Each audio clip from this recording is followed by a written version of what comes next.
Welcome, people. Welcome to the Tactical Devils. I'm your host, Jarvis Cocker, and I have my co-host, Stu Woolley.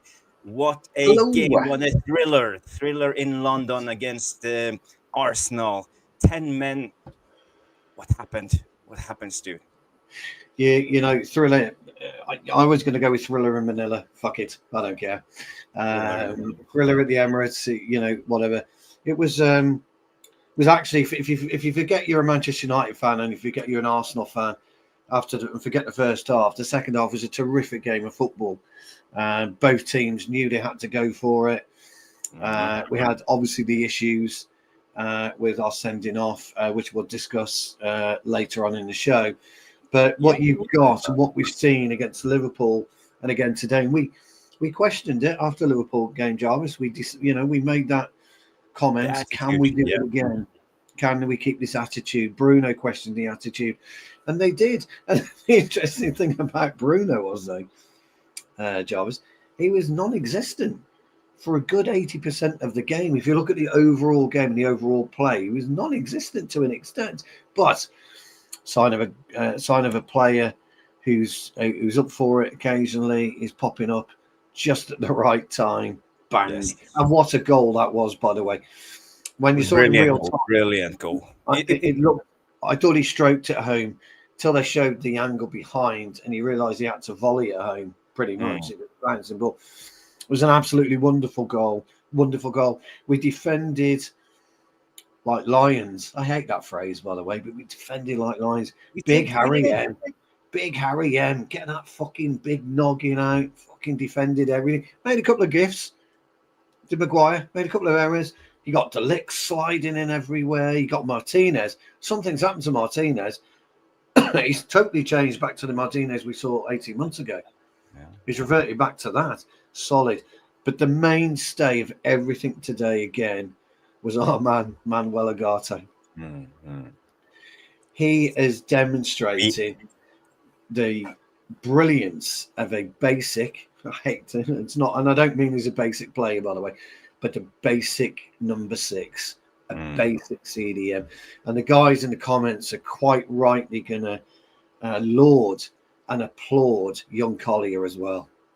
I mean, again, he was something extra, young Collier. I've seen him in the youth team, and I wondered could he put it into the first team, and I think he did. Very difficult when you're coming on with 10 men, and to play with that type of game. I thought Mainu was excellent today, but I really want to pay tribute to Martinez, Maguire, and Dalot. I've got to pay, and Ugarte. I've got to pay tribute to them, and I've got to pay tribute to our man Bayindir as well. Not for his saves, but for him standing up to the incessant pressure that Arsenal. He kind of grew into the game because he looked a little bit nervous. He was a little bit like shaky in the beginning, but he grew into it. His confidence grew, and you saw at the penalty shootout, he was ready.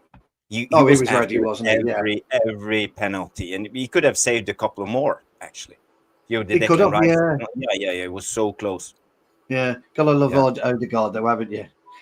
You don't do it again, son. Once only, mate. Once only. Beautiful penalty by Ødegaard. And Bayindir went to say, funnily enough, I muttered under my breath. I bet he goes the other side. I just muttered under my breath because that's what you would do. You would try and mix it up a bit. But, he could have gone to the left and Bayindir would have stopped it again. But his penalty save from Havertz, fuck me, Jesus Christ, that was literally. Yeah. I mean, he clawed that back. So all the way to the range of Bayindir is big. He has really big, long range. Yeah. I'm absolutely buzzing. We've repeated the standards that we set against Liverpool, repeated again. I do want to touch on stupidity, unfortunately. We will talk all about it, Stu. Hold your thought. I just want to say hold my thoughts on that. Yeah. To our chats, but after I promised you that we will have a vote on this show, but we will do it tomorrow on what to call the live chat. For me now, my best candidate is the nosebleed section. So come on with the nosebleed section. They rough it up in No split. I think that's a great name, but we will have a vote tomorrow. I think we should have a vote. Yeah, we'll think of some names, and then we were going to call it the Tacticos or Tacticos chat. We'll see. We'll You guys can decide. You can decide. So big up Alien Tenno coming in. Big up Jarvis. Glory, Man United. Maguire, De Ligt, Bayindir were outstanding. That's Alien Tenno's thoughts. Rushmano comes in with Arsenal. Love that one. Love that one. Jay United is in the house. Big up Jay. Comes in and say big up to Jay and Stu and everyone. Yes, and Rushmano again with a superb performance. 10 against 12. The ref should have been sacked from officiating again, and we will talk a lot about the ref talk about that, and the implementation with no VAR, how he let the game slide and not taking control of the game, and before it was too late, and then he started like throwing out yellow cards and stuff. But we will come to that. We have Dave 147 guys, great back to the wall performance. Yes, it was. I hope you're happy, Dave. And we have Unicorn Sky with the beautiful unicorn emoji saying just popping in to show some love. Thank you, Unicorn Sky. It's great to have you in the live chat. Mick is here coming in. Blackguard soft defending against all odds. We stuck to the plan and we won. Big up team. Yes, Mick. Yes, we actually did really well summed up. And not a show without Abs in the chat. Abs always coming in. Thank you, Abs, coming in. Jarvis and Stu and showing some love. So, guys, and we have football crazy Barry coming. Oi, oi, oi. Oi, oi. And Gas Taylor always here. Great result for United against 12 men. Yeah, a lot of us feel it was against 12 men because the referee. Yeah. Yes. And also Asman. Is it Asman or Asman? Well, we'll go with Asman. S. If we butchered your name, Asman, we apologise, mate, but you're very, very welcome. Just before we move on, Jarvis, guys, we're on, according to Rushmano, 296 subs. If you could get us on the stream to 300 subs, if you can reach out to anybody, just get Jarvis on 300 subs this stream. That would be mint. That would be absolutely mint. So thank you. I thought I'd point that out, Jarvis. Thank you. But great to have Asman with us as well, pal. Or Asman. I don't know how to pronounce his name. So he's a Leicester fan. Oh, is that right, Asman? Yeah, is that right, Asman? If we've got that wrong, let us know. But you're more than welcome to stick around and tell us what you thought about the game today. Mm-hmm. But we can begin with the latest, and that's the FA Cup draw. We saw after the game the draw. We drew. We are playing home against Leicester. Ruud van Nistelrooy's Leicester. So let's just think a little bit ahead. So how do you see that draw? Is it a good draw or a bad draw? I don't mind any draw actually in knockout football. I've always said that. Actually, if you can have a team like Arsenal play Liverpool, play Chelsea, what a way to win the cup. But the FA Cup is magical. If you look around, what's happened today? Tamworth took Tottenham to extra time. Yes, they got beat 3-0. Bromley, I believe, scored against Newcastle, took the lead against Newcastle. The magic of the FA Cup never dies, it just grows. The problem we've got with the FA Cup at the moment, and I don't know what it's like, what do you see that out where you live, Jarvis, in Norway, is the television companies are pimping it out for times. The FA printing out. So, there's been teams that have gone from, the bottom of the country to the top of the country to watch an FA Cup match on a Thursday evening, and so they've got to really look at the FA. But what a lovely game to have, actually. Leicester, Ruud, the big man. We love Ruud. He was great for us in his 4 games in charge, wasn't he? Amarin made a decision for him not to have him, and then all of a sudden we get a chance to play Leicester City. I think we'll win, Jarvis. I've got no issues with us winning. I think we're better organised than Leicester. This group of players are suddenly understood that they're footballers again, which is brilliant, and they're playing with brains, or some of them. Some are playing with brains, not all.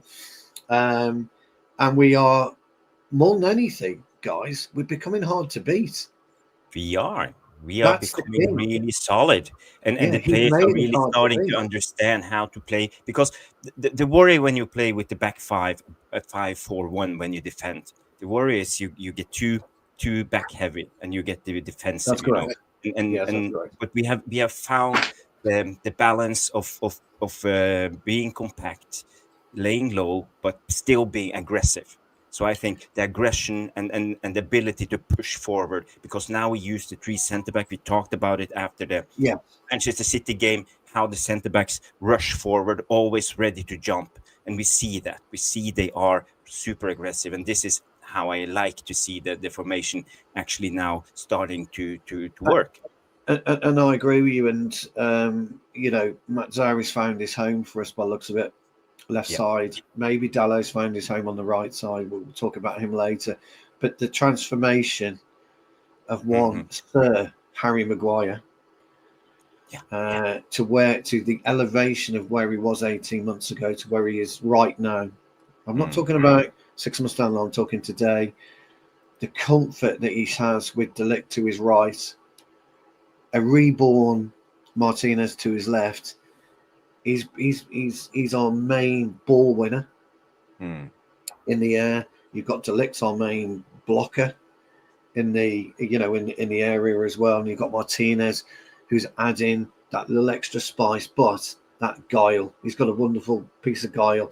That's never happened with a back four in Manchester United before. When you look at the three different types of attributes Mm. Amarin's sewn together, and he's sewn these together brilliantly.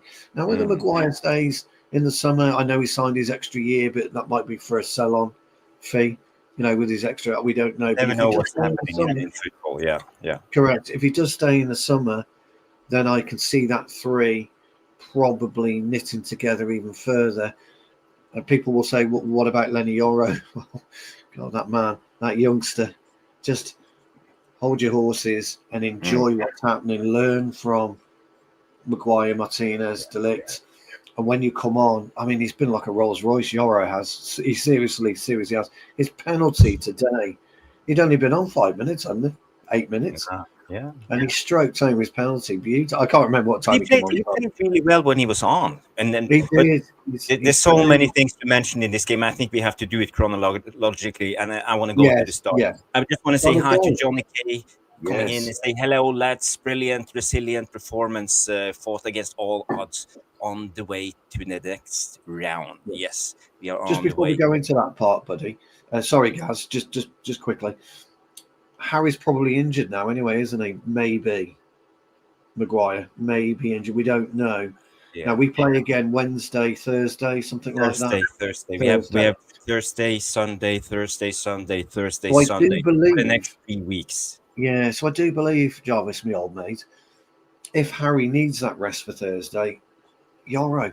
We've got somebody ready made. It's brilliant, really, isn't it, pal? We haven't had Mm. that before. We'd be panicking. Oh fuck, we've got to put Lindelof in. But Johnny Evans. Martinez was also a little bit shaky. He was moved up as a striker at the end because he couldn't run. Yeah, it'd be interesting to see what Could be costly this win. It could be really It costly. could be costly, yeah. Yeah, But sometimes in football, Jarvis, you need costly victories. yeah, yeah. You need to take a ball in the balls. You need to take it in the face. It's just sometimes you do. So, Mm.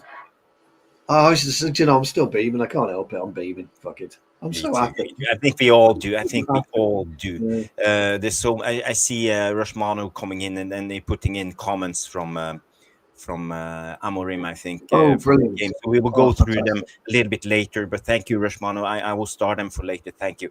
So I will just read out this from Burba. Said best centre back we had since Nemanja Vidic left us, Matti De Ligt. Matthijs De Ligt.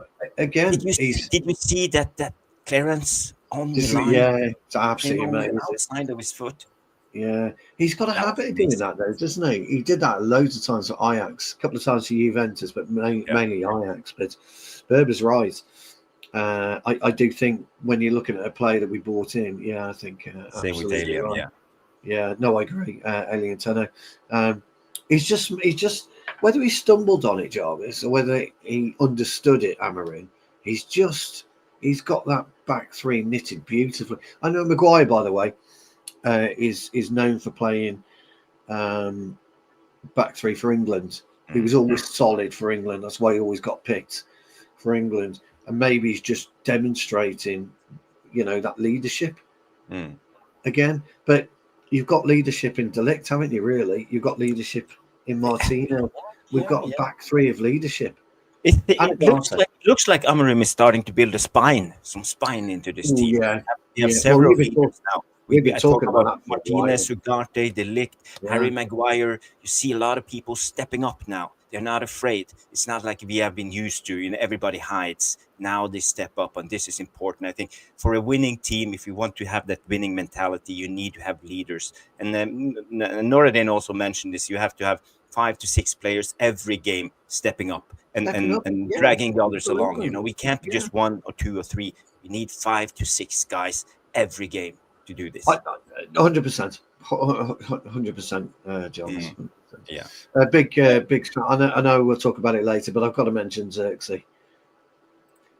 Fair play, pal. Fair play. That's all I'm going to say. Fair play.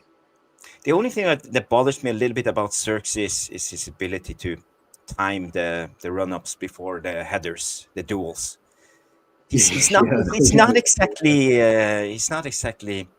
what's the name of that Drogba type of player, when you play the ball come high, he always seems to mistime it. So I think he has a little bit to learn when it comes to that.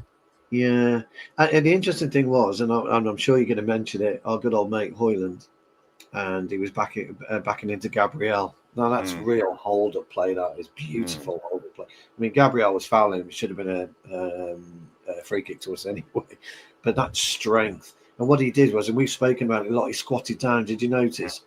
He dropped the squat in, and that made it impossible. I think it was Gabriel, wasn't it? Was it Gabriel or Saliba? Anyway, whoever it was. Was it the one when Saliba hurt his... Yeah, and that's how you do it. You do battle like that. So, again, I wasn't overly impressed with Hojlund's output, but I did like that particular phase of play, I have to say. Reber Bakir coming in. Big up, Reber Bakir. Good to see you. Big up. Hope you are buzzing after the win. We haven't seen Reber for a while, have we? No, I haven't seen him. I have seen him in this channel before, but I'm glad you tuned in. So, guys, before we move on, I put out this X link in the chat for you guys. So, what I need you to do now is, because we need to have this channel to grow, get it bigger, and if you have X, obviously, push this link, go to Twitter and retweet, because we are actually live on both YouTube and X at the same time. So this will help us reach out to a new audience. So I just need a little bit help now in the beginning. I won't bother you anymore about this, but please, if you can, go retweet. Yes, so let's now get into the game. We are actually 18 minutes into the show, and we haven't actually talked about what happened. So I want to bring us back to the beginning of the game. We set up, and let's talk about the first half, because in first half I thought we looked solid. Some people said it was a boring first half. Nothing happened. We had 2 shots. Arsenal had none, I believe, and we actually just sat back. We just were really aggressive. We worked hard, and we plugged every gap. There were no space for Arsenal. We were always in balance. And this is how I saw it. And we had the right aggression. Maybe a little bit too much aggression sometimes. And you mentioned it when we talked on WhatsApps too, that we inevitably were going to have a red card because of this in the second half. Yeah, I could see it, unfortunately. But the guys in the chat they made mention about the ref, which I think we'll talk about later, won't we? But I could see what was happening, what was unfolding. Yes. In front of our eyes. So I just want to bring you this clip that caught my eye from the first half. It's let's bring it up here. It's how Ugarte was really aggressive on Ødegaard. You remember this one, and there you see coming in, and this is how we like to see it. It's like old Roy Keane back in the days. I would like to see this again. It's so brilliant and super aggressive. It's not backing down just boom, right in there. And it's a clean tackle. It wasn't even a free kick. No, it was a lovely tackle. What I like about it is the slight turn of the body and the quick push with the arm, not so much the elbow, but with the arm side, just to make sure that Ødegaard knew what was going to be, what was happening for the game. It was an interesting. You're right, actually, and a lot of people have said the first game was interesting. But what struck me about the first half in particular was Arsenal's tactics seemed to me, and I don't know what you think on this, pal, so I'd love to get your thoughts. But Arsenal's tactics seemed to me to be set piece only. And I think when we played them a few weeks ago, they didn't really carve anything massively clear cut, but they've made that inroads with the set pieces, didn't they? They scored a couple of goals on the set pieces, and we were really struggling from there.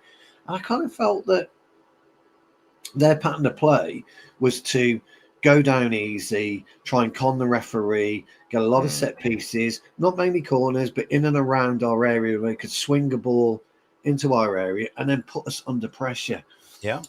Now, this is what I want to say. I said to you before we came online, and, I said we've got a serious manager here. I'm going to call him a manager, not a head coach. We've got a serious manager. What he learned, or what the lads have learned from the Arsenal match 3 weeks ago, or whenever it was, to today, was completely different. The way that we lined up similar, if you remember. We lined up zonally, so to speak. The Arsenal players lined up behind us, and they were trying to push the ball into Bayindir, but there was two steps all the time. Dalot or Maguire back to help Bayindir, and so we almost shut the goal line off. So they never had an attempt to really penetrate us in that aerial sector. I don't know whether you've got any examples. I just sent you the link to the tactical board if you can get it up, if you want to explain more thoroughly. I'll pick that up in a minute. We sat back really well. Maybe I'm just going to check out what kind of clip this is. Because I have so many clips from this game and I don't have time to show it to you all. Yeah, it's about Ugarte again. So let's do this one. So Ugarte, he was super aggressive, really good, but he didn't man. I was expecting him to man mark Ødegaard all the time, but Ødegaard he drifted into Mainu's area all the time because Ugarte defends on the right side and Mainu is on the left side, and Ødegaard he drifted into Mainu's area, but I think always in his eye, Ugarte had an eye on Ødegaard and was really paying attention to him.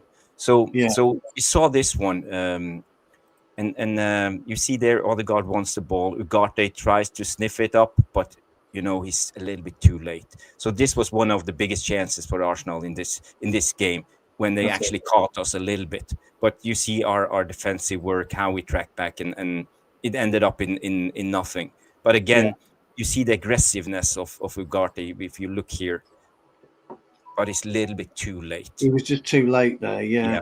Look at Mazzari, if you stop it there. Right. This is what I wanted to point out, by the way. Reminiscent almost to Liverpool.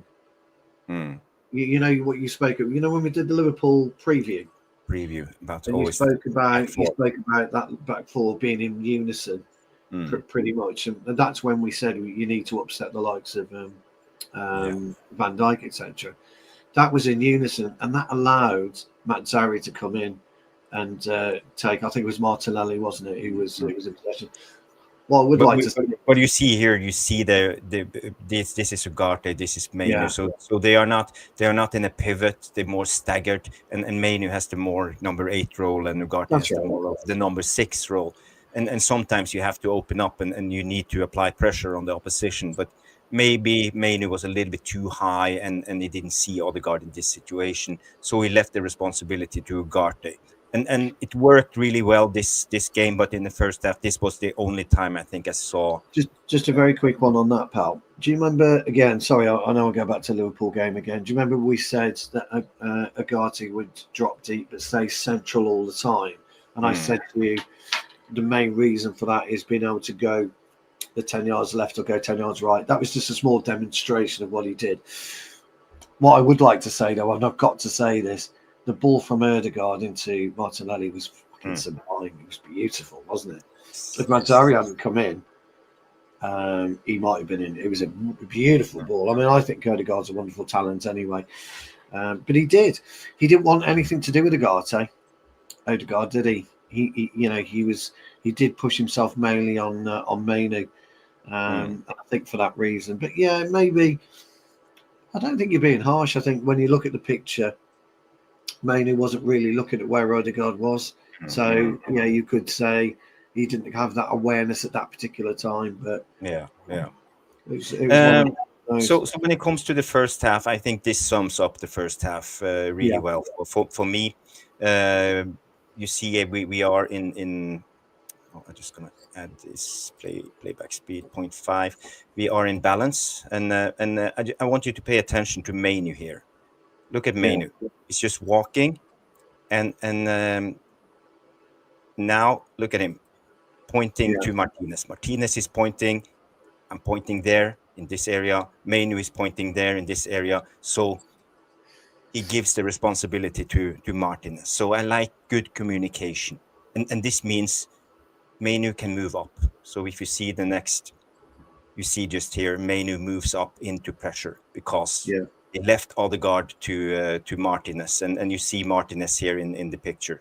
So this is what I like. We communicated really well, and we were always in balance. We knew what we were doing. There weren't coincidences in this game. Yeah, the interesting thing about Altay today in his positional play is he came out the middle a lot more.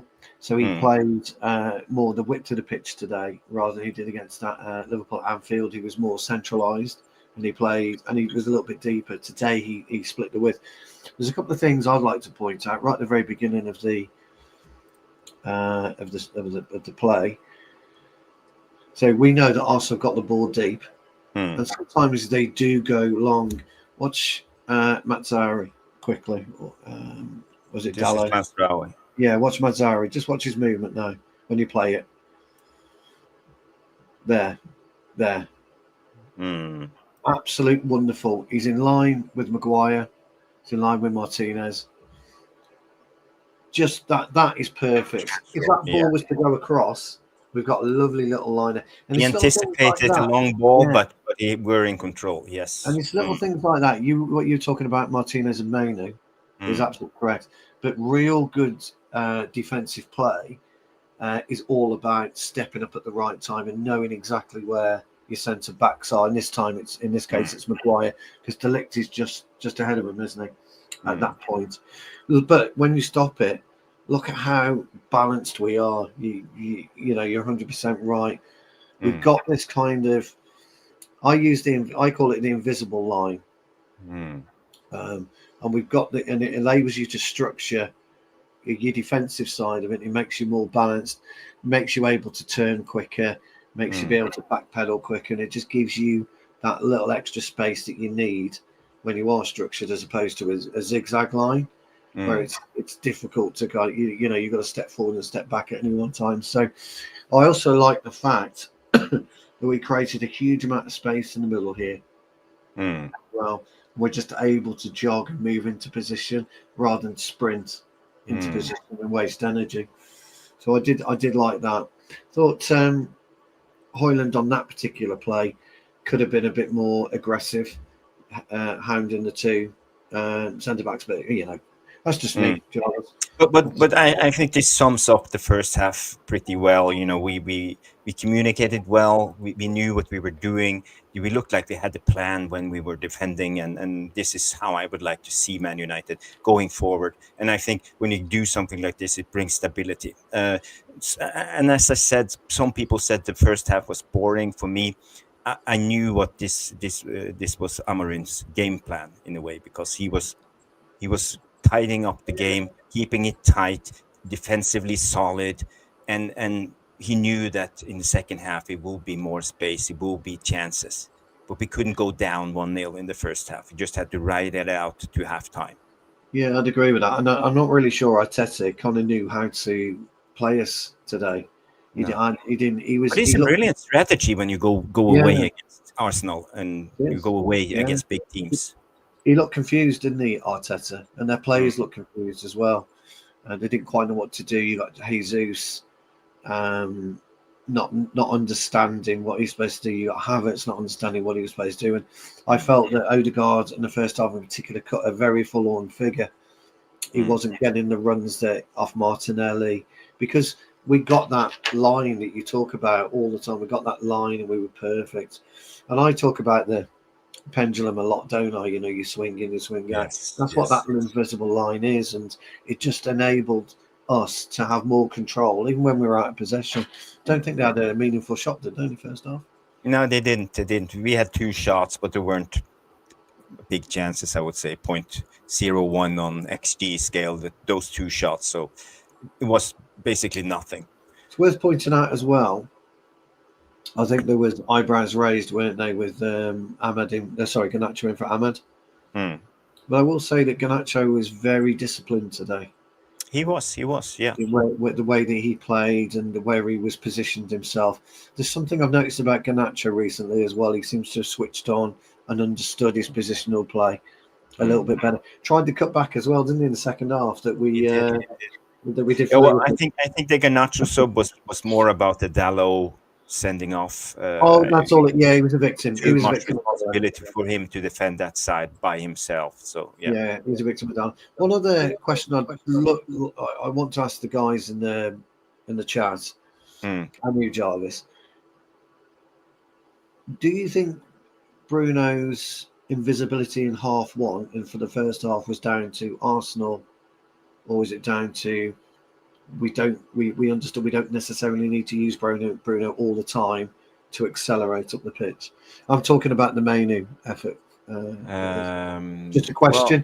Well, it's a good question. For me, I think Bruno was invisible, but he worked hard and he was always helping out centrally. So when you speak about the pendulum, in the back five, the pendulum, you don't see the pendulum that good in a 3-4-3, but I think we almost operates in a 3-5-2 formation or a 5-3-2 formation, because Bruno is tucking in a lot and help out Mainu and Ugarte in that role, and we play with basically 2 strikers, because Garnacho is more on one side and Hojlund centrally.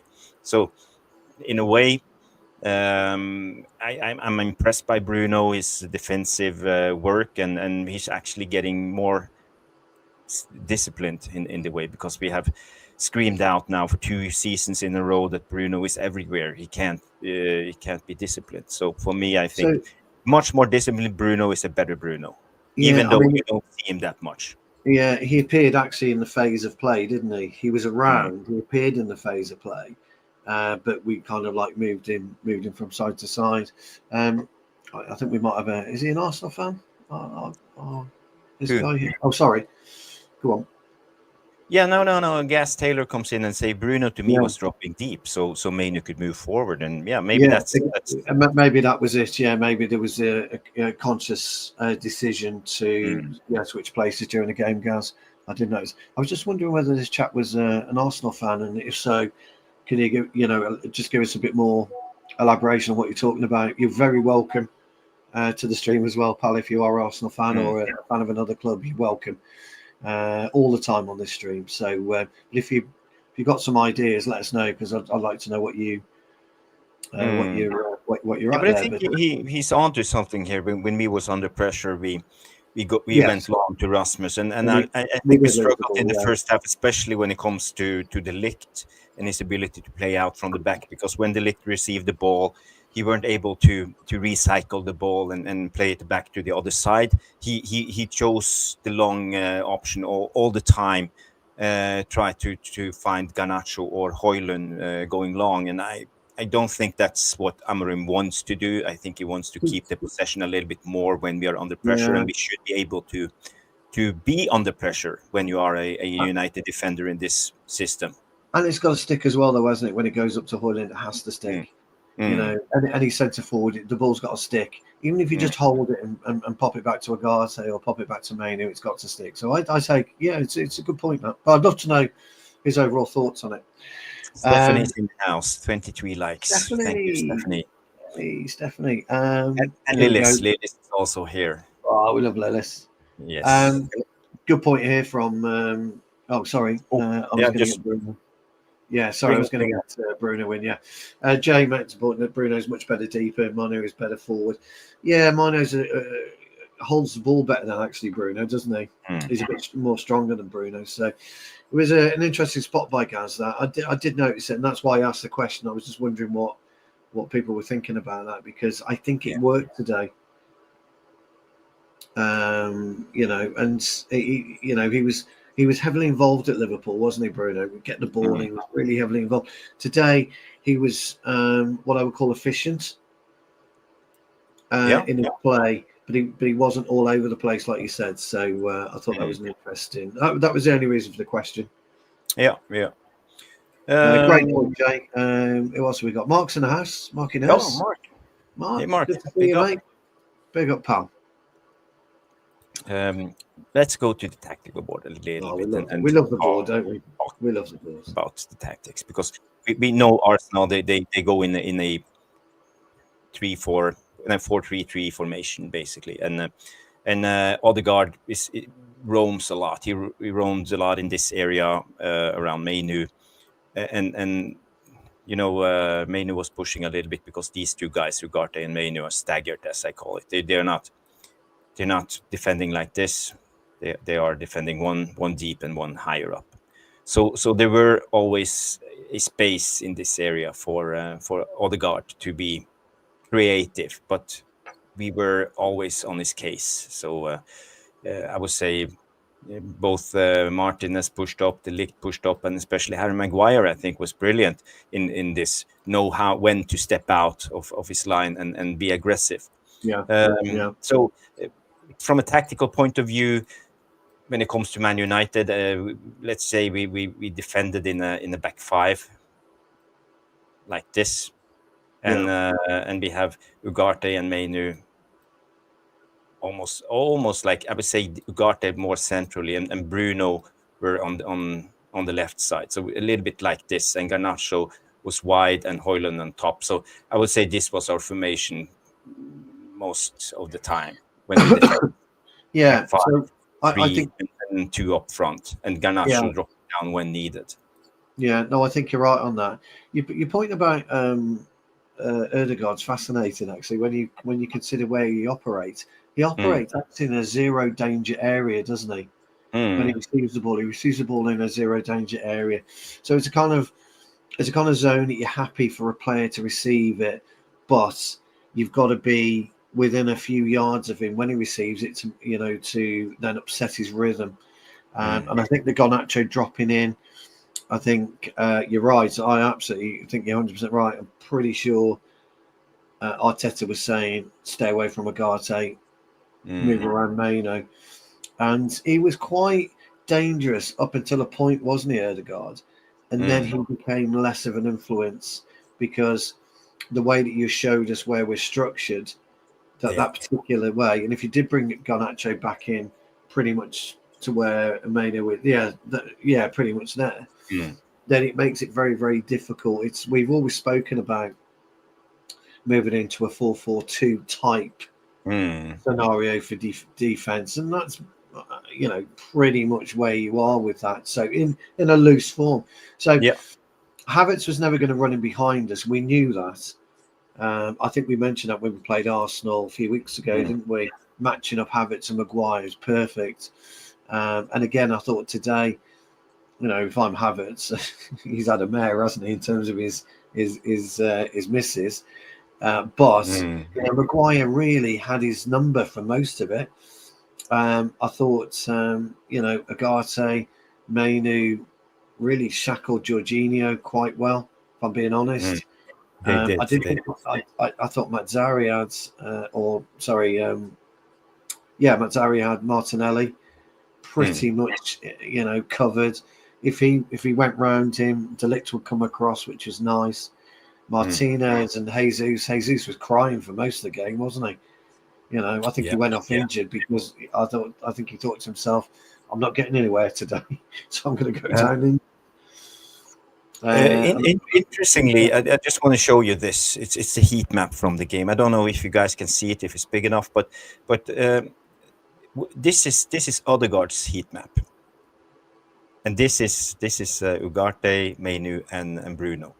So you see, we are in a way surrounding him. We were keeping Ødegaard in check. Yeah, that's why you want nowhere to move. Well, he was the player like Ødegaard. He can receive the ball, he can move the ball, he can run with it. He's not particularly quick, and he can deliver, can't he? So you do need that kind of circular defensive shroud around him, where it was, like you say, where it was proven. Yeah, here you can see it better. But I just wanted to point this out because I think it's interesting to see how we kind of if you think this is Ødegaard, we kind of surrounded him. He had nowhere to go. And this is what I like. It's good defending. So the biggest issue for Ødegaard today was, I'm going to say, it was Mr. Declan Rice baby, not playing with Jorginho playing instead. It was a problem for Ødegaard because Rice is his kind of minder on the pitch. And it didn't really get better when Rice came on. And the reason for that is because we were already deep into the game at that point. So we knew, hi Rich, so we knew what we were going to do with Ødegaard. So that's what I was saying. He could have forlorn and frustrated figure for most of the game, really. And his penalty, by the way, let me point out, his penalty that was saved was a mighty fine spot kick. Yes, let's go to the penalty incidents, or let's see what I have. I'm not done with the first half. I just want to show what we did in the first half, and this is our aggressiveness on the ball.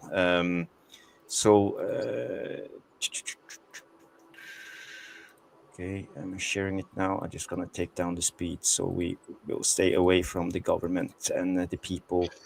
Oh yes, please. So here you see we're always aggressive. Oh,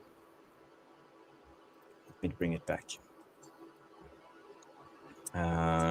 So you see how we relentlessly were aggressive on the ball carrier, always. See there, Dalot, Bruno, Mainu dropping down, still working hard. Ødegaard is on the ball. There were no room for Arsenal to do anything.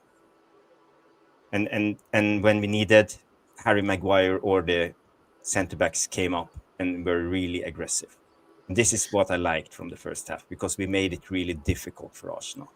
Yeah, if you look at if you go back to about halfway through that particular video, just before Maguire takes the ball, if you play it from there, they played through the line. Look at our line. Stop it there. They played through the line beautifully, haven't they? But look at the difference. Look at the yardage between Ugarte and Bruno and Maguire. Yeah. It's perfect. That wouldn't have happened. It wouldn't have been there 6 weeks ago. It would have been a cavern. But also Maguire being on his front foot, ready to step in when needed. Yeah. So and it makes it. And if you look at, is that? Well, I don't know who that is. Was that Havertz? Was it or? I think it's Martinelli. Anyway, if you look at Martinelli, he was. His problem was he got to look out. I know it's going to sound soft. He got to be like an owl and look out of both his eyes. Because watch there, stop there. He was facing away from both Ugarte and he was facing away from Maguire. So we got no idea who was coming for him first, and it makes it very, very difficult, which allowed Maguire, because he was never going to get his touch right, to come in and hit him hard. So, but my biggest criticism of Maguire under Ten Hag was he was too defensively minded, and he was always like afraid to leave space behind him. So he weren't on the front foot. He was always tracking back to cover the space. So he was never defensive minded. But now the turnaround that we have seen from Ari the last couple of games, how aggressive is for me. It's beautiful to watch. Yeah, his positional play is lovely. He's always central. He's always available. You know, I get the ball still sometimes, and I watch him as we go across. across the pitch. You think, oh, Harry, please don't give it away. But and then you realise that it's just our way now. That's how we are with it. And he's more confident when he's receiving the ball. He looks a bit like a bit kind of gangly, doesn't he, when he gets the ball and stuff? But ultimately, he's doing. He's been great tonight. It was a nice bit of video to show that, because it does show the difference of playing as a unit as to where we were 6 weeks ago. That one clip alone showed everything that we Trevor Wade is in the house. Evening Jarvis, Greg Norman, Cocker, and Stu Mankini Man Woolley. Never going to get over the Mankini, am I? Never going to get over the Mankini. Never. No. Will always wins you. And we have Bath Time in the house. He say, yo, what a game, lads. That's real football. Yes, Bath Time. I hope you enjoyed the game. Bath Time and I have been talking. Maybe I will go to his channel sometimes if I have the time and jump on there. So guys, if you haven't check out his channel, Bath Time, put it in the chat if you know the name of the channel and tell people about it. 29 likes. We are 154 people watching on X and YouTube, so it's quite good. People joining to see the tactical match reaction. So let's go to the next clip. Also, we are in the first half, similar to the other one.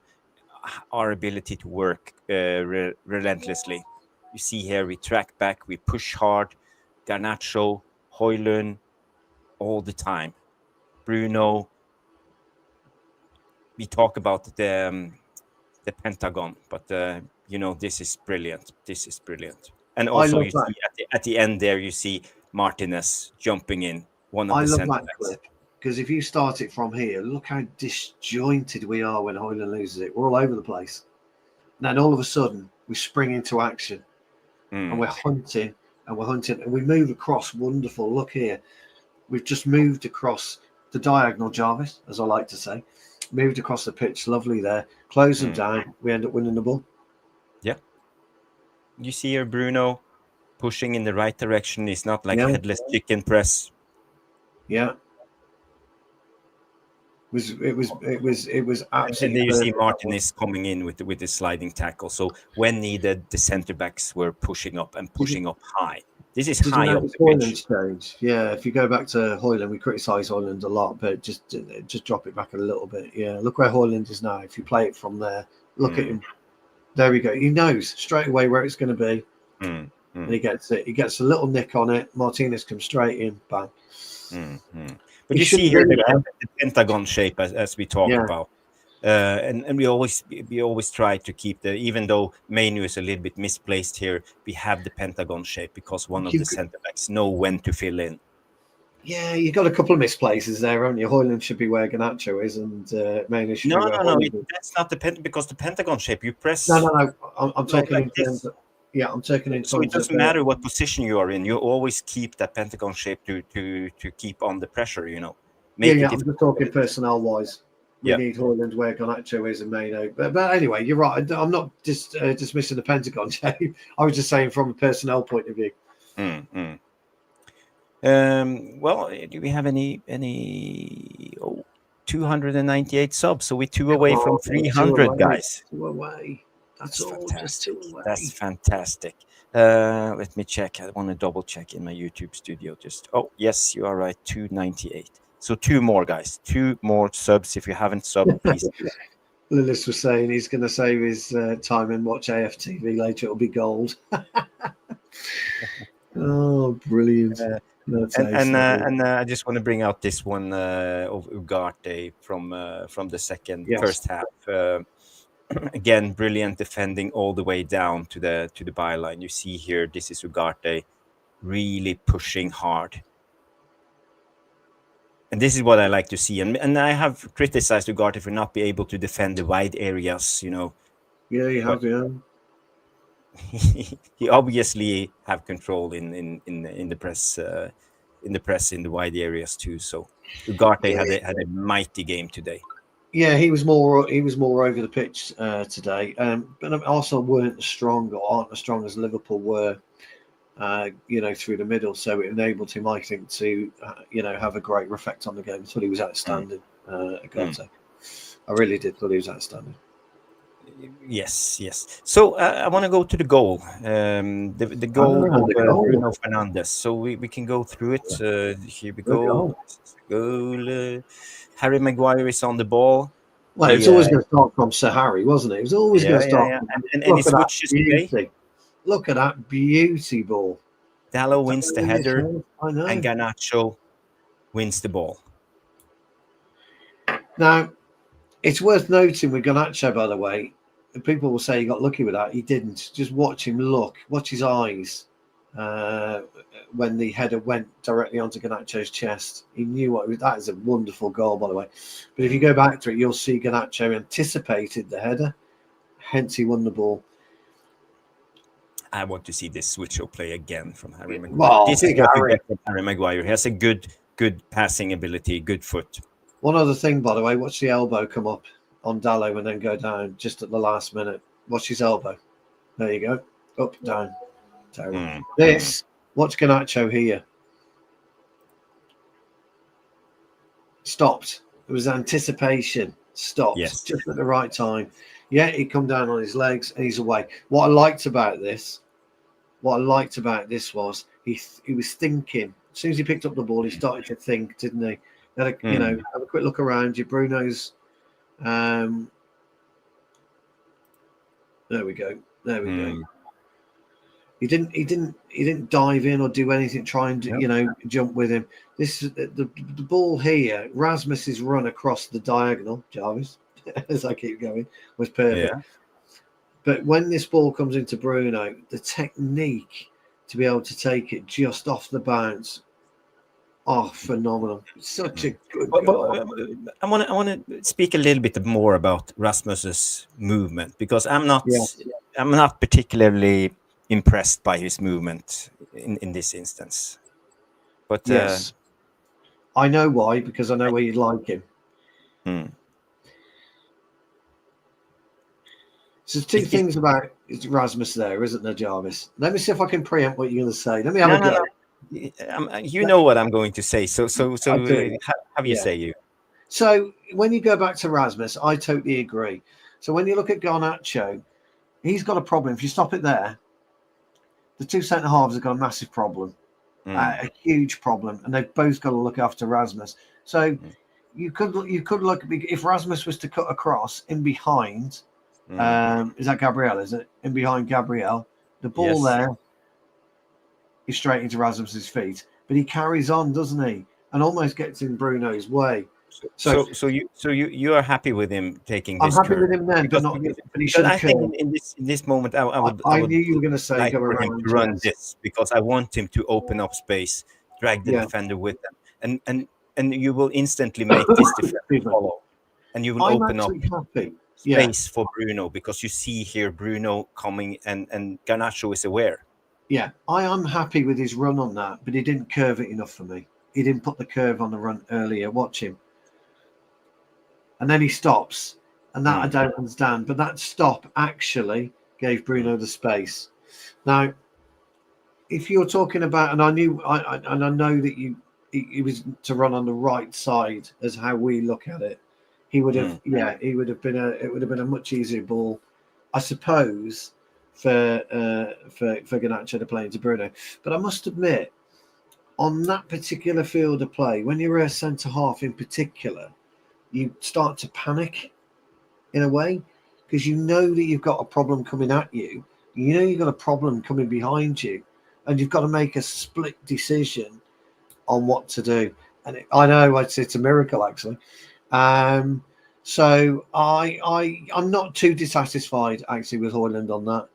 Really, but I understand. I understand what you're saying because you've got two options there for Garnacho, haven't you? I think you're on. I'll just try to anticipate what Amorim wants him to do. Yes. To learn the patterns, because I'm 100% sure if there were, let's say, Jokenes doing this run, it would have been something different, because he understands that his movement impacts the other players around him. But for me, I think this is one of the biggest problems with Hojlund. He doesn't really understand that his movement impacts the other players around him and the space that he creates. And this is what he needs to do. And when you see this channel and come in frequently, you will understand we are not trying to complain. It's not about complaining. We talk football and we try to explain and what we would like to see for us to improve. If you take it back, Jarvis. Yeah. To where where we did the lines and that. We've made 300 subs, by the way. Get in. Oh, Jay says we've made 300 subs. Congratulations, guys. So if you stop it there, it's too late now, isn't it? So now it's too late. It has to come. Garnacho of old would have been for on me. a goal. The run needs to come in around here. Now he really likes to. Boom, so put your arrows where you'd like him. Well. No, because I agree. I understand where you're coming from. I do.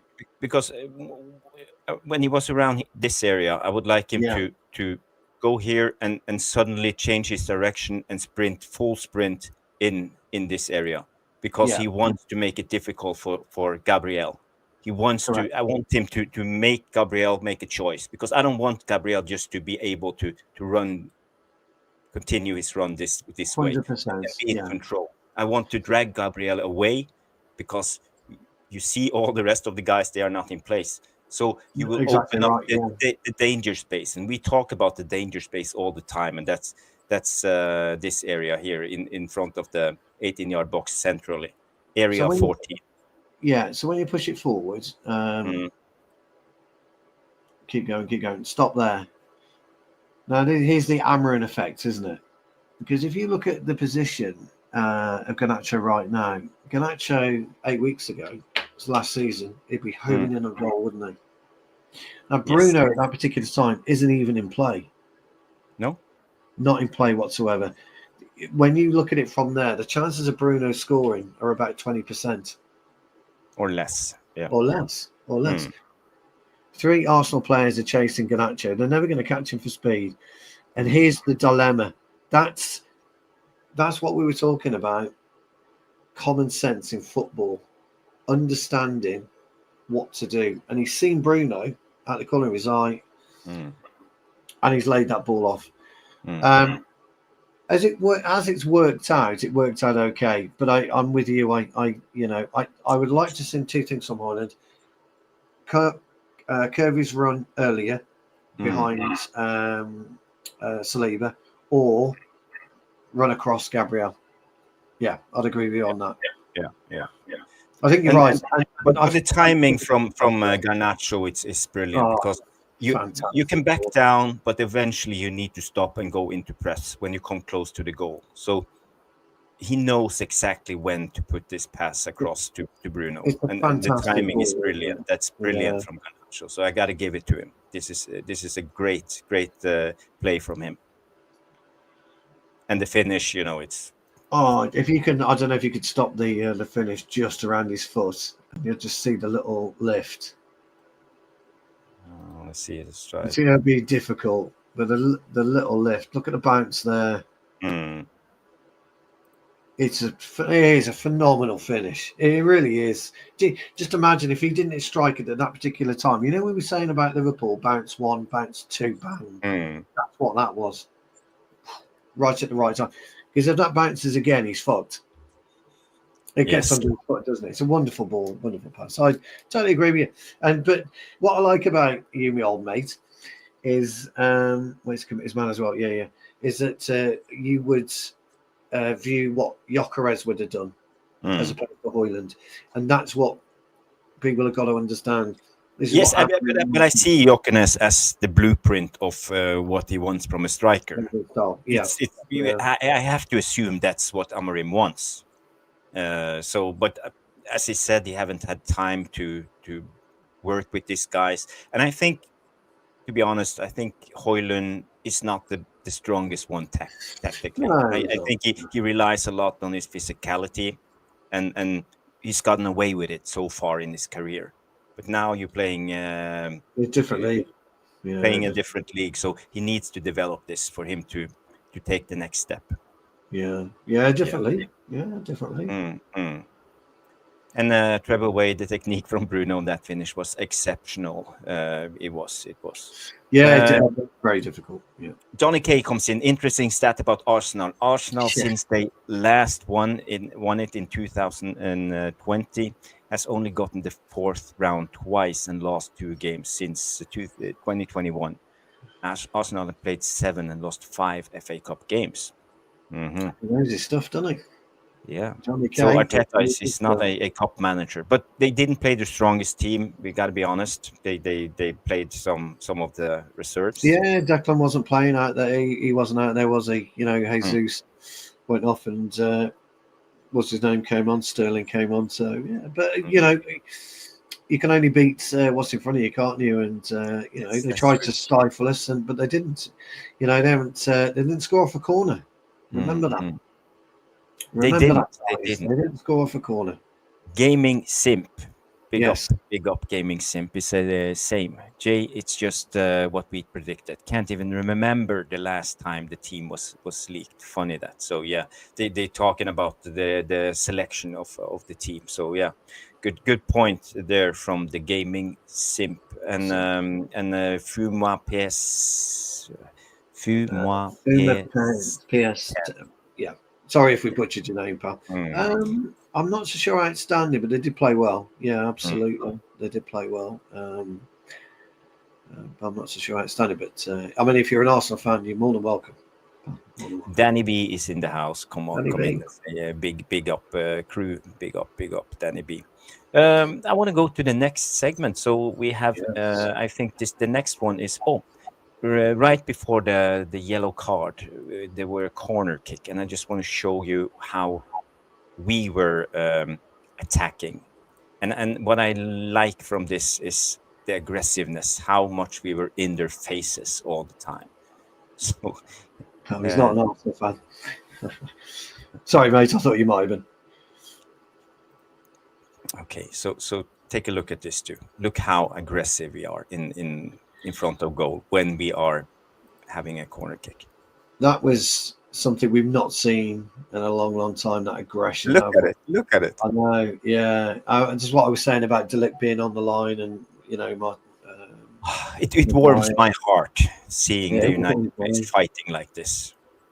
They are fighting for their lives. They're fighting for every inch, and they know how to do it. I think they took Arsenal off guard. Arsenal didn't expect this from us. No, and even then, do you see? Yeah, even then at the very end, look at Hojlund. He might not have got there, but he was trying. Might not have got there. It was Bayindir he's a big lad, isn't he? So it was great. But I do love to see. Is that Mainu's in there as well, giving it the big one, isn't he? Everybody's there. It's like a wrestling match of 10 guys. Brilliant. It's a good hand that as well, wasn't it? Good punch. Good hand. But it warms my heart seeing us playing with passion. Yeah, we kind of knew what we were going to get, didn't we, today, in terms of set piece, in terms of corners. We didn't handle it last time, but today we showed everyone how to handle it. Rough Arsenal up because they rough you up. Yes. So, yeah. It was almost like a kind of the old derbies against Arsenal under Wenger and Ferguson. Yeah, a bit of scrapping. It's always good. Yeah, a bit of scrapping. So this is the yellow card, second yellow from Dalot. You see here, bad first touch. Tries to repair it himself, throws himself in there recklessly with too much of a power. We all kind of knew when we saw it right away that was his second yellow when he was going off. Yeah, it's a time in football, Jarvis, where we talk about common sense and using your brain, don't we, a lot in attacking and defending. But when you look at what the referee had done at that particular time, the amount of yellow cards we picked up at that particular time, Dalot included, Maguire had his yellow card by then, Garte had his yellow card by then. You've got to make a more grown-up decision on what to do. And if you play it, I think it was a bad touch, yeah, absolutely. But he's trying to cut the ball out as well at the same time. But he kind of didn't get the touch that he wanted. You've got to stop and let it play out there. Yeah. You just got to stop, let the player take the ball, get yourself back into some kind of position, and then approach him. It's a silly thing. I don't know why he did it. Only he'll tell you why he did it. I don't know why he did it. But you've got to say it didn't really hurt us too much. In as much as after that, we still, for about 5 minutes after that, we were a little bit all over the place. But then we got our composure back, and I thought we came back into the game quite. It was just a stupid, silly thing to do. You remember last show, Stu, we talked about Martinez's movement when he gave Mainu that extra second on the ball because he just blocked the defender. Yeah. I think this is this Ugarte? Yeah, it is Ugarte. Maybe in this situation he could have read it better because of the first touch of Dalot and just tried to block the press here with his body. Maybe. But I'm just nitpicking here. Yeah, you are. But actually, you've also got to credit Marino as well because he knew what he was going into. When he chased that ball in, he knew the chances of Dalot sliding were quite high. So I'm not saying he was calculated enough, by the way, to understand that Dalot was on a yellow card and he's likely to get a red card, but he still chased it. And it's a ball that you wouldn't normally, maybe you wouldn't chase, maybe you just amble into that area. So he shouldn't chase it. He shouldn't. No, that's all I know. That time comes in classic yellow after a poor first touch. They do this non-stop, and I can't get my head around it. They played thousands of hours of football, and we see this every weekend in the league. And nuts, you're right. We see this. First things that comes to mind is Wan-Bissaka's red card when we played away in I think it was Zurich or in Austria. You got a red card doing stupid tackle, wasn't it? First poor touch and try to repair it himself. But when it comes to football, there's a rule of football. If you do something, you do a bad touch, don't try to fix it yourself. No, exactly. If you've got a bad teammates, trust your teammates. Let it play out. You got to let it play out. You make too rash of decisions when you're under that kind of pressure. So you'll be disappointed. Yeah. And Trevor Wade says Dalot being suspended for the next round is a blessing in disguise.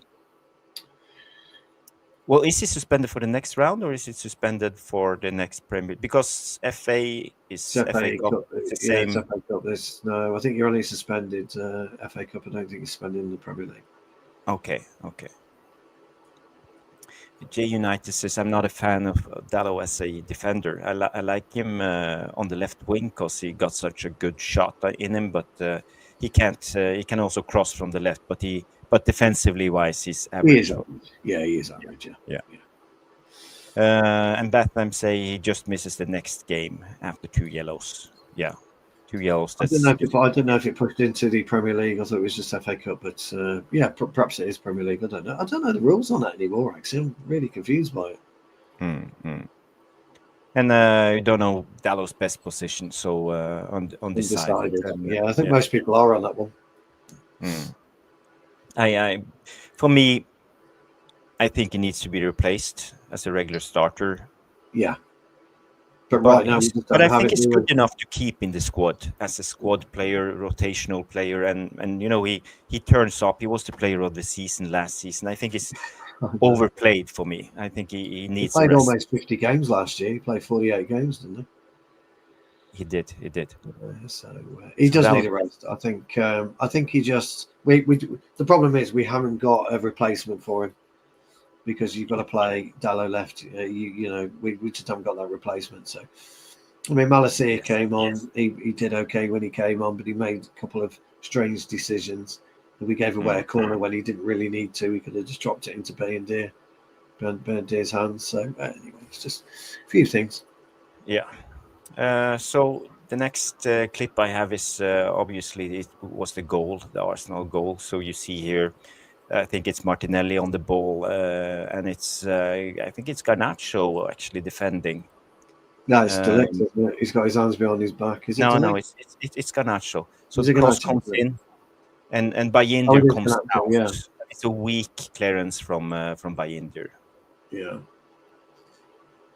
You got to get it out of the area, not just right up and down, because you will get it right back. But it's a good finish here from, I think it's Gabriel, and it deflects onto De Ligt. So Bayindir didn't have a chance. Yeah, no, he was never going to save it, but we'd caused the issue with the punch and Manu's missed header. So the punch comes in, Manu misses the header, and he's Eric Cantona took it from behind, didn't he? Yeah, so you can see it here again. I don't know. Should the goalkeeper go out there? I think he needs to be there. Yeah, he needs to be there. But you know, it looks to me like he could have caught it, but I'm not a goalkeeper, so it looks. But you've got to, if you're going to punch, he punched it in the air, didn't he? So when it goes up in the air, it loops down. Manu loses the flight. Look. Yeah. He's looking. He's seeing. Gabriel. Manu gets a little push right does before. Get a push, yeah, but he also loses the flight. He was he got just a bit of a header on it, but it's a great finish from Gabriel. So it was a very good goal. Yeah, it was a very good goal, and we were sleeping as well because if you look at Havertz's run, look where he is. If Bayindir had stopped it, come off his knee, Havertz would have put it in anyway. So yeah, you see how watch how alive he is. Watch how alive he is. You know, if it comes off any part of Bayindir, Havertz is going to score. So you're right. So now the game was 1-1. Rashmano comes in. Yes, it was a deflected goal through. So deflected off the Ligt, the Gabriel goal. So I'm not blaming Bayindir for that, but I'm blaming him for. You have to go out and you got to shout and you got to punch that ball. The punch was poor. The punch was poor. Yeah. Yeah. So, bath time. You're right. It should in the center of the 6-yard box. The keeper should deal with that. Yeah, you've got to deal with that. Yeah. The right decision going out there. If it's been De Gea, we know what we would have seen, you know. And we would have Onana, it would have been. Well done. You could have just punched the Arsenal players down. Yes, don't. Yeah, that would have been not good. Yeah. 37 likes according to Lillis United. Thank you, Lillis. Keep it going. 164 people watching on X and YouTube at the moment.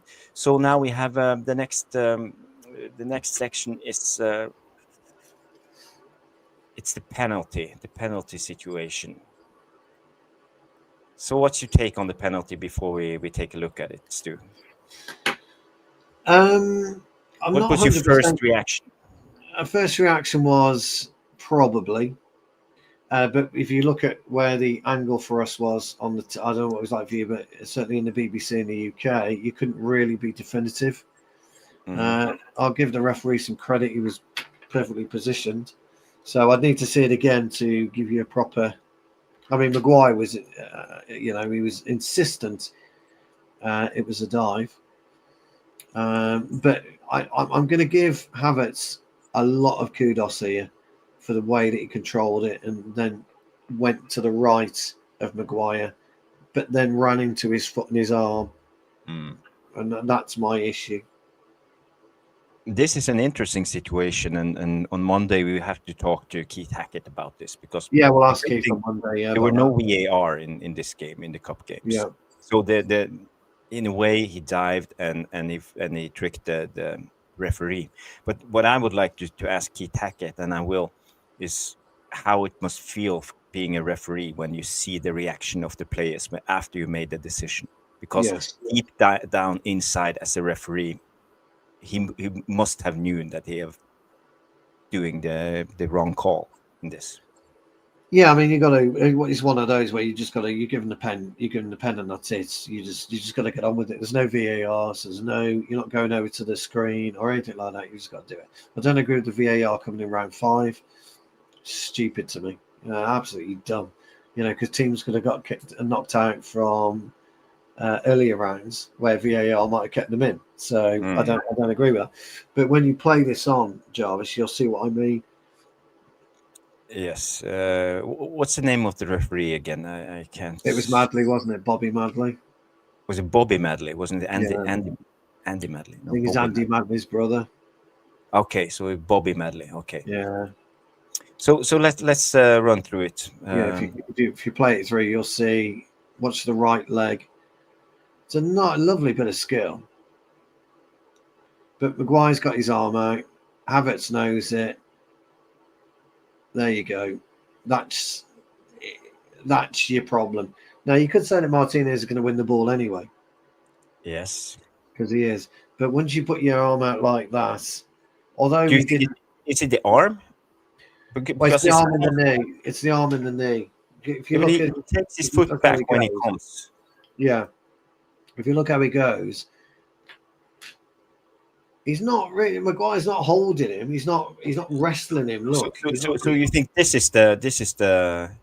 Well, he's not wrestling him. You've got a knee contact, but and you've got arm contact, but he's not grabbed his shirt properly. He's not done that with his shirt. He's not doing that. If you look, he is. So it's a weak attempt. Ben Havertz has walked into Martinez and he's gone down. So when you go back and look at Martinez, Havertz knows he's going to lose the ball because of Martinez's position. Watch Havertz look at Martinez. It's a lovely bit of skill from Havertz, but he's overrun it slightly. Martinez comes in. He goes started down. falling long before Maguire even touched him. Yeah, because he knew Havertz. So that's for me. That's 100% a dive. And I think if VAR was reviewing this, I think they would have called it too soft. I understand why Madley gave it, because don't forget, Madley's looking at it this way, so he's watching the back of Havertz and the front of Maguire. So when Madley's seeing Maguire's arm come out like that, he would naturally assume Maguire's stopping the phase of play. He can't see, I don't think, Martinez would always come and claim the ball anyway. Havertz knew he wasn't going to be able to get any further, and he's chucked himself on the deck. There's no way, if you go back and you show the Maguire hand, there's no way. Watch Maguire's. It was almost just a tiny push with no power on it. Watch him. It's a tap. It's just a tap. That's all it is. There's no power in that. It's not even in. There's no power. He would have clinched his fist. With clenched it and dragged his fingers. His shirt would have been out here if he was trying to stop him. And that's where look at his face. He's watching Martinez. He's not even looking at Maguire. He knows Martinez is going to come across. He's gone down easy. And the other thing, by the way, look at how he's fallen. He's fallen facing Maguire. How the hell's he done that? Watch again. It's a lovely bit of skill by Havertz, but Martinez is always getting there, isn't he? Yeah. But he's twisted his body. Look, it's poor. It's poor. It's soft. Poor. It's a dive. No pen from Jarvis. No pen from Stu. Tactical Devils. No pen. But we can ask Keith Hackett on this on Monday. Yeah, we'll bring that. Yeah, ask Keith. Yeah. By the way, for those of you who don't know, we've got Keith Hackett coming on tomorrow night, and also Phil Marsh. Phil Marsh, yes. Once you do the link, let me know, and I'll get it over to Keith. Yeah. You say that's incredible footwork from Maguire before it. No one brings up how good he is at fundamentals like that. Soft shoe shuffle. Yeah, it's true. He read the situation perfectly because he feinted the shot. And Maguire took out his foot, but he understood immediately that it was not going to shoot. So he backed down. Yeah, he was always in control, Maguire. He wasn't in control in an aggressive manner for a penalty. Yes, and That's why Maguire was so incensed, because otherwise you just clothesline the fucker, wouldn't you? Oh, just clothesline your bollocks there. I'll do it on your throat. It's what you would normally do in that situation. But again, you have got the fact that Martinez. Do you remember? And I'm not talking about now, but you know when you talk about sendings off, always last man. Is there any chance of any cover? So he's not got sent off because Martinez would have got. That's all that is. Martinez has come around. He's won the ball. Havertz knew he's won the ball. I'll chance me on. But going back to Madley and the Maguire reaction, what do you think went through Madley's head at that moment? Do you think he understood right away that he made a mistake? A difficult one to say, and I think that question we should hold for Mr. Hackett, because I don't know. I think if you're a referee and you're seeing Harry Maguire about to punch Kai Havertz for diving, then and then little Garnacho comes in and Agate starts having a pop at somebody else. There's this big melee, then you would think so, but Maguire's looking around, isn't he? I've stood my ground, and that's all he's done. By the way, he stood his ground. Yeah. There'll be no sorry guys, there will be no David Cook questions at all, please. No. Stay away from that. We got to keep it respectful, 100%. Yeah, he won't be talking about David Coote or anything like that. So please don't. I mean, get your questions in, but please don't bring up that, because we won't be discussing that at all on this channel. He was standing his ground as well, Jarvis. What Bathtime said was right, about his stature and his stature, the way that he was. He was always in control of his own movement. And when you give a penalty away, chances are, well, I've given a few away, you're not in control of your own movement. It might be you concentrating on the footwork of your opponent, and he's just done you, and you've just dived in, or you've turned your back into him, and he's run into you. But that's your own movement. You are doing that, but you're concentrating on the ball. Maguire's concentrating purely on Havertz. He's not looking at his feet. He's concentrating purely on him. And again, I reiterate, if you're going to punch somebody or stop somebody, you stop with force. There was no force in there at all. And I see Slabhead Maguire was fuming from Lillis, and Maguire was on top of his game. Adrenaline and passion was super high. Of course, he would react after all that hate he had. He just stood up for himself, showing fight and passion, and was wrongfully reffed. So it's good to see passion from the players at least. Yeah, I mean, let's play devil's advocate here though as well. Let's play devil's advocate. Yeah. This is a Manchester United channel. It's also a football channel. If Bruno Fernandes is in that position and he does what Kai Havertz does and he gets a penalty out of it, we're calling it piece of. That's a good bit of work. That is. That's what we do. So that's how we should do that. We're football fans. We should do that. We should do that. So I've never been a big fan of diving.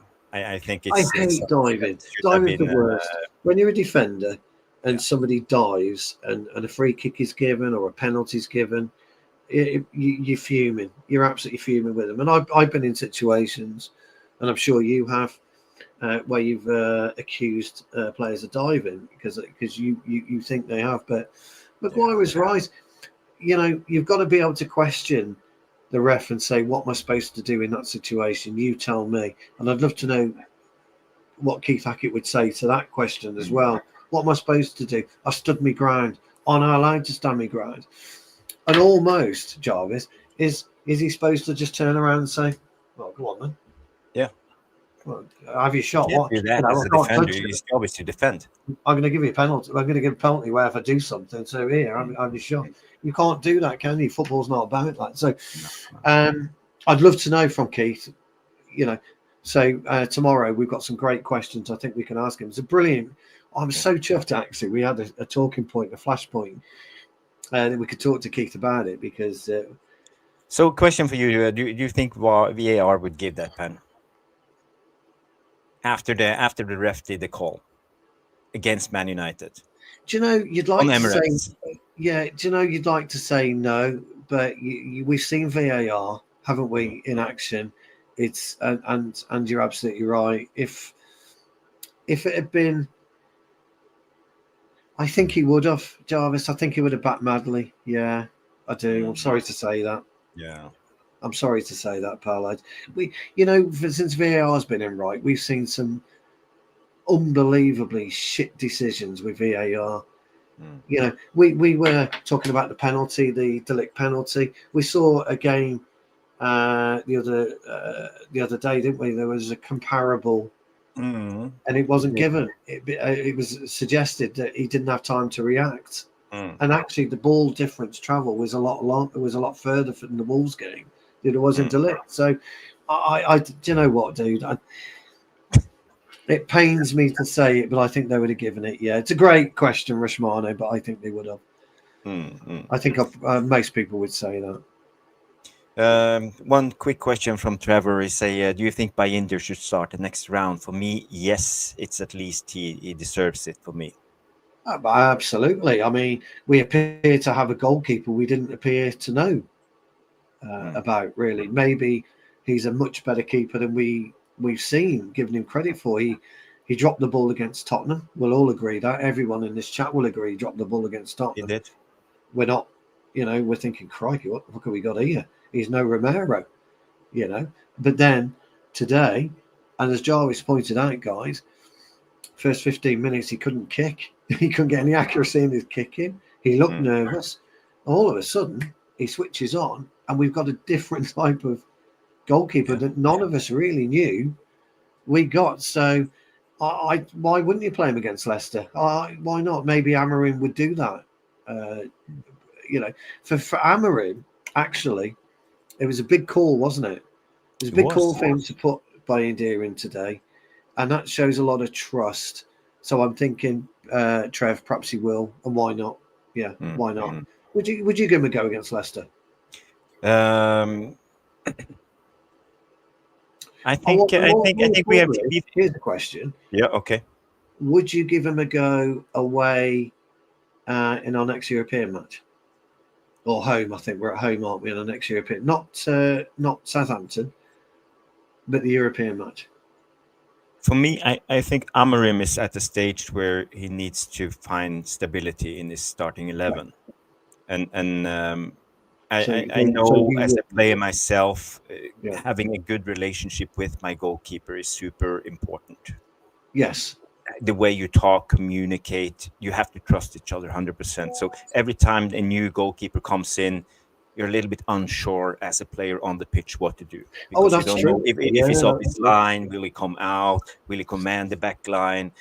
How is his passing? What does he likes to do? So all of these things are. So I'm not a big fan of changing goalkeepers. I think we should stick with the goalkeeper we have, not because of the goalkeeper, but because of the team. Yeah, no, it's true. I mean, look, as a centre half, I know more than most.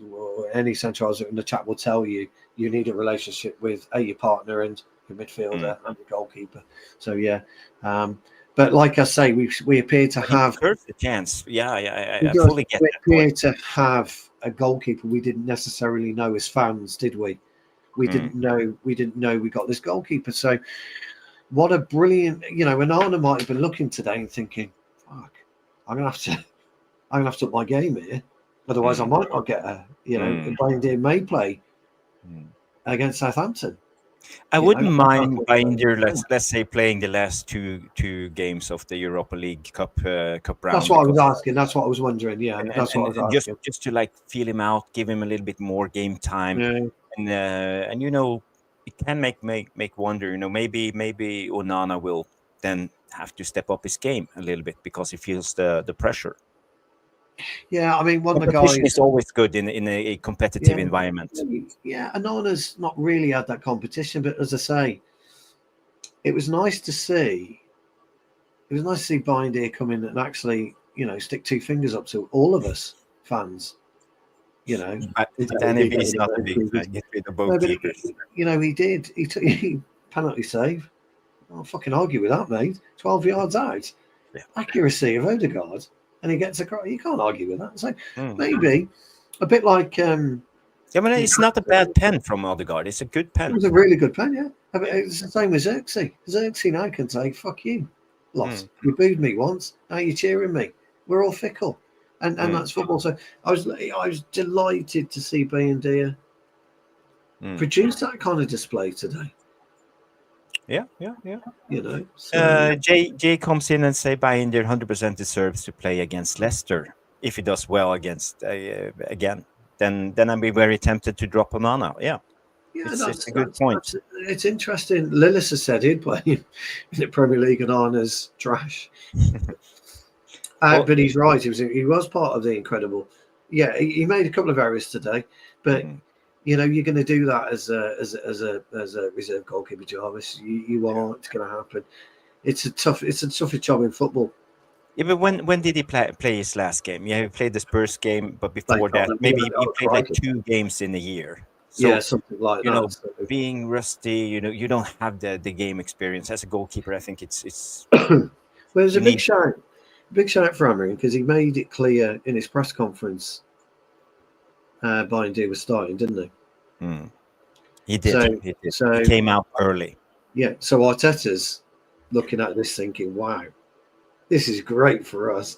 Look what Tottenham did to him." You know, Arteta was like, "What the fuck do I do now?" You know, he didn't know what to do with him.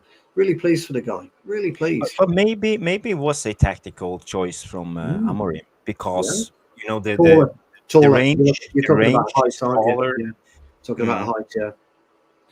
Yeah. No, that's a very good point, pal. Yeah.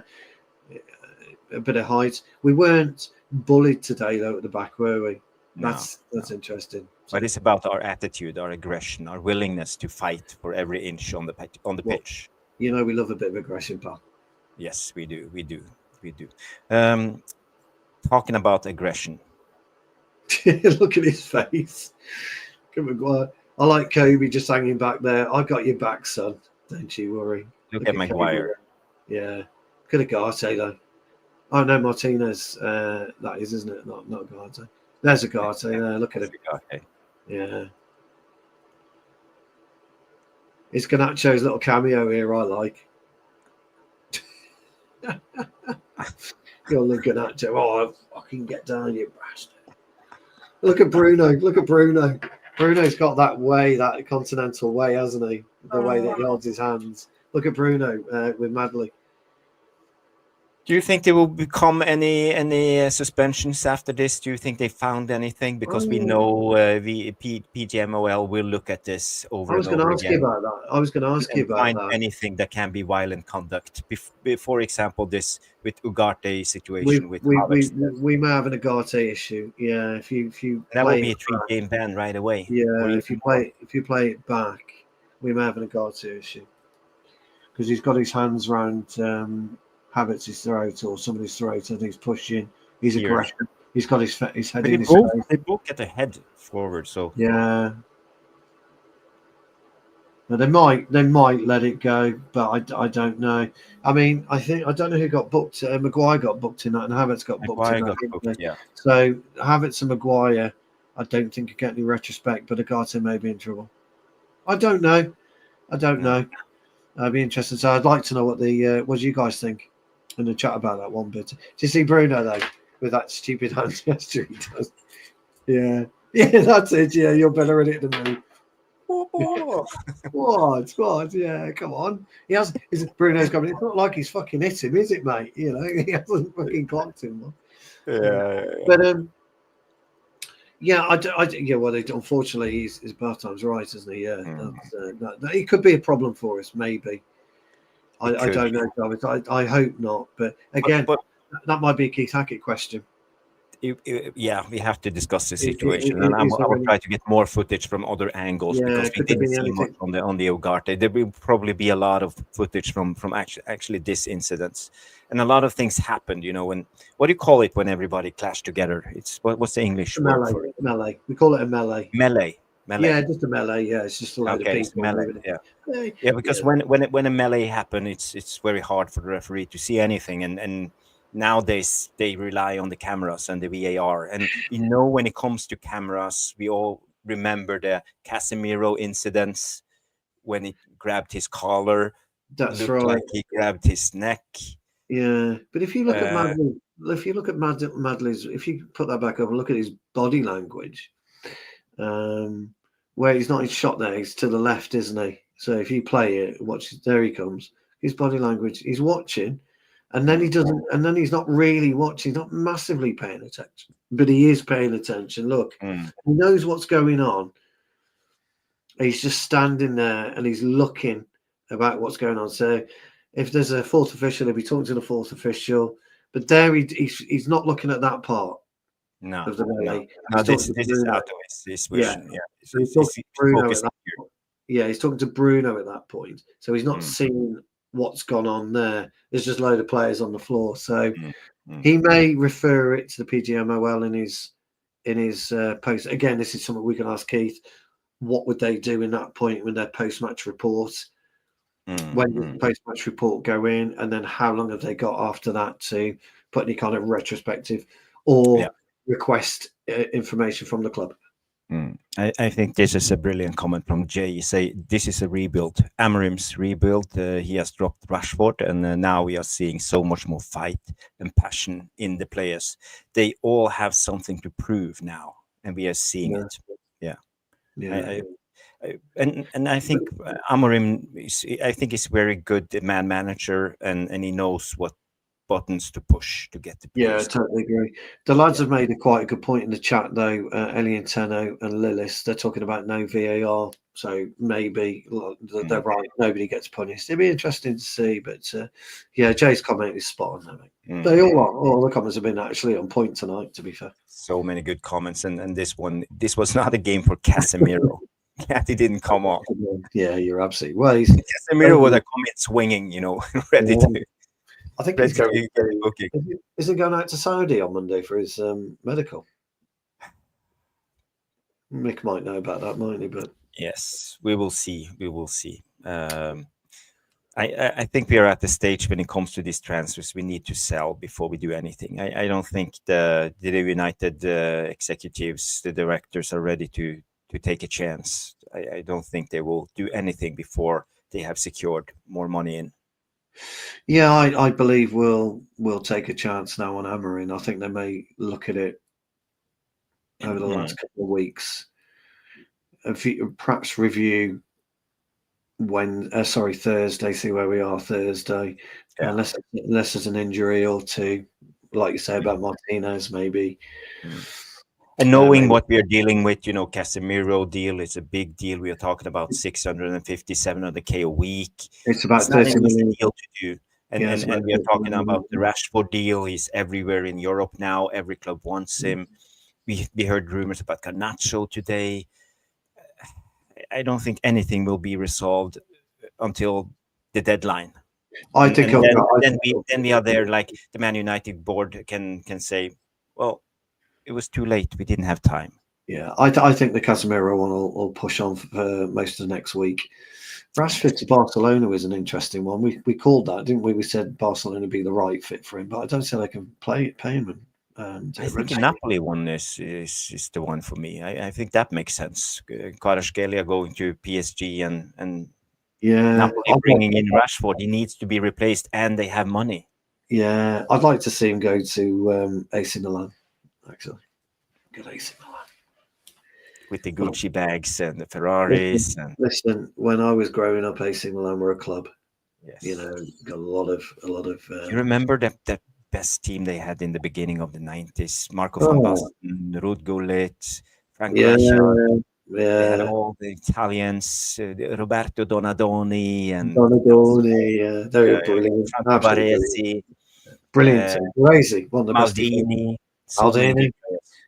Absolutely, Maldini. What a That's a good team. If they can if they do get Rashford on, off the books, and maybe they get, we get to pay half his salary rather than his full salary. And the good thing with the AC Milan deal is we have Zlatan. It's an easy deal, I think. It's an easy deal. Napoli, they've got the money. The Como definitely got the money. But I think the AC Milan one's an easy deal. I think you'll probably find he'll end up at Milan. Yeah, we have Eddie Football Waffle in the house. He say big up Jarvis too and all the attendance. Great result for confidence. I hope we get a good run by now. Yeah, Me too. Good to see you in the house, Eddie. Always welcome, as I said in on the channel. Absolutely. Yeah. So let's go to the next clip so we can be done with this before it's a penalty situation. Ødegaard. I just want to take a look on Bayindir's technique. Okay, so here we go. There you go. You see Ødegaard stepping up. Bayindir is focused. So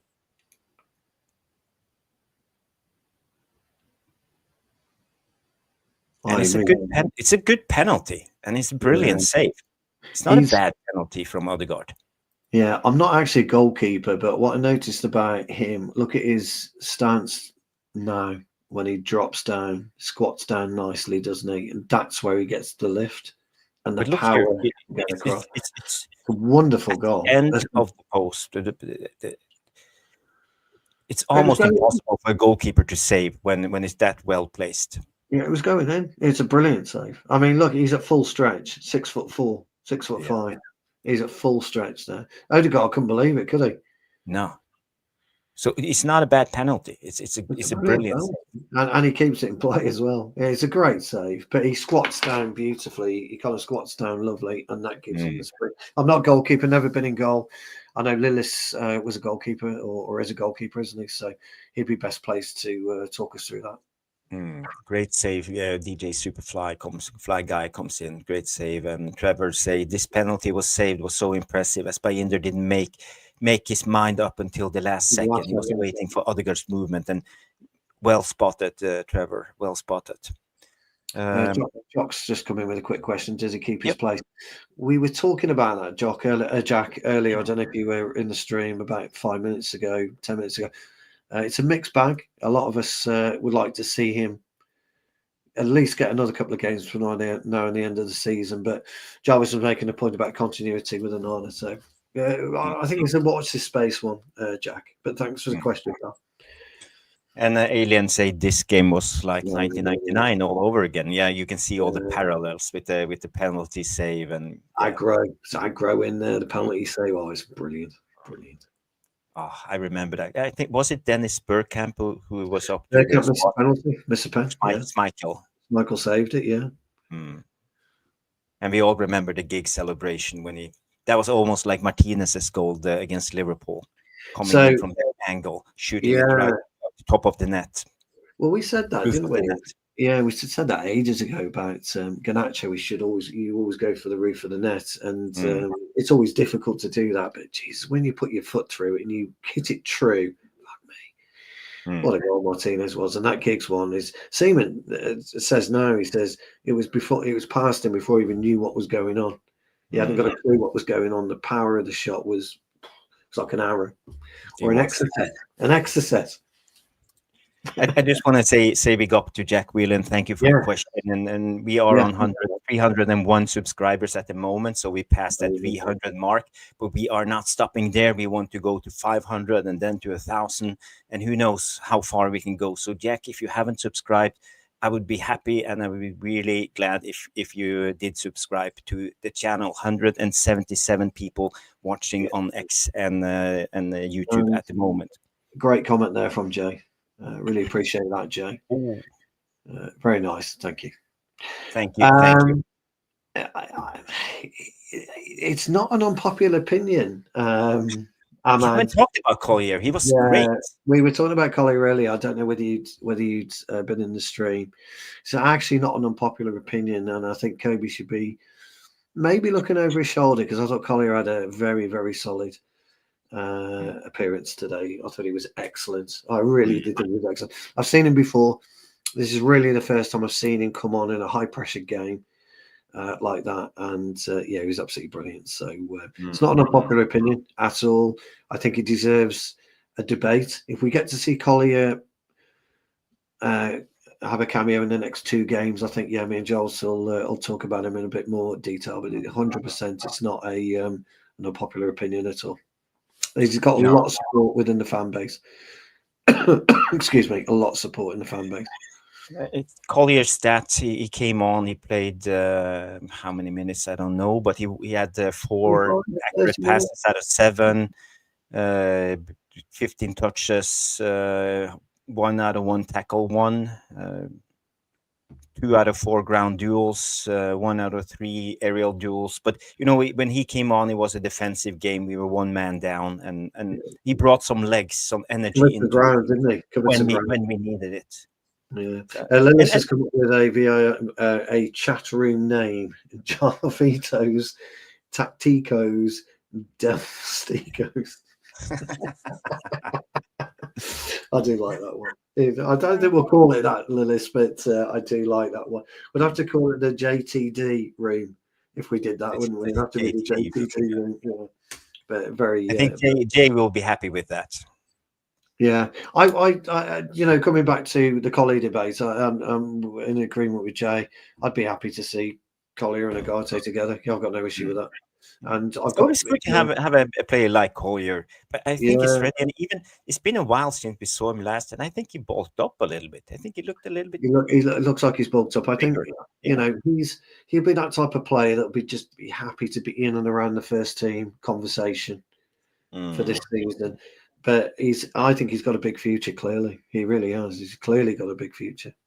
Yeah, but I think we are 1 hour 46 minutes into the show. Yeah. I don't have more footage because big up Rushmano. Thank you for sharing. I will bring up your at the end of the show now the comments from Amorim, and then we will wrap it up. So maybe 10 more minutes, guys. So just stay tuned. What we do though, guys, is do something that me and you never do on Tactical Devils.